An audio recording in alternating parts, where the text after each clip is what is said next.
అది హిందూ ధర్మం మాత్రమే. అలాంటి హిందువులే ఈరోజు ప్రపంచంలో తమ ఉనికిని కోల్పోవాల్సిన పరిస్థితి వచ్చింది. ఈరోజు చూస్తే మన నుండి విడిపోయినటువంటి బంగ్లాదేశ్ దేశంలో వాళ్ళ రాజకీయ కుయుక్తుల కోసం వాళ్ళ రిజర్వేషన్ వాళ్ళు చూసుకోవాలి, కానీ కేవలం హిందువులనే లక్ష్యంగా చేసుకొని కేవలం హిందువులని హిందూ మతాన్ని అంతమొందించాలన్న ఒక కుతంత్రమైన నీచమైన ఆలోచనతో ఐఎస్ఐ పాకిస్తాన్ వాళ్ళ కుమ్ముకుతో హిందూ మతం పైన దాడులు జరుగుతూ ఉన్నాయి. ఈరోజు బంగ్లాదేశ్ లోని మన ఆడపడుచుల్ని 10 ఏళ్ల పిల్లల నుండి ముసలోళ్ళ వరకు ఎత్తుకెళ్లి వాళ్ళ మాన ప్రాణాలతో చెలగాటమాడుతున్న దేశం ఈరోజు బంగ్లాదేశ్. దానికి వత్తాసు పలుకుతోంది పక్కలో ఉన్న పాకిస్తాన్. మరి ఈరోజు మన దేశంలో చూసుకుంటే మనమంతా ఐక్యమత్యంగా ఉంటాం, అన్నదమ్ములుగా ఉంటాం.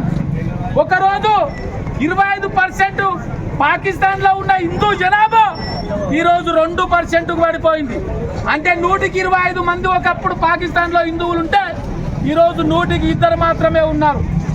ఒకప్పుడు 120 మంది బంగ్లాదేశ్లో హిందువులు ఉంటే ఈరోజు 108 మంది మాత్రమే మిగిలింది.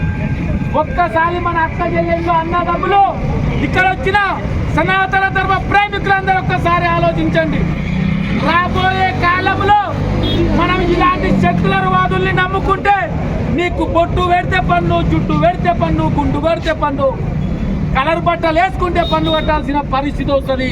మన ఆడపిల్లల్ని పూర్వకాలంలో రజాకారులు ఎట్లా ఎక్కపోయి బట్టలు విప్పించి నగ్నంగా బొడ్డెమ్మలు వేపించిండ్రో మళ్ళీ మనం ఆ పరిస్థితి ఎదుర్కోవాల్సిన అవసరం వస్తుందని ఈ అందరికీ సభాముఖంగా హెచ్చరిస్తూ ఉన్నాం. రేపు కాబోయే భారత భవిష్యత్ అంతా ముందున్నది.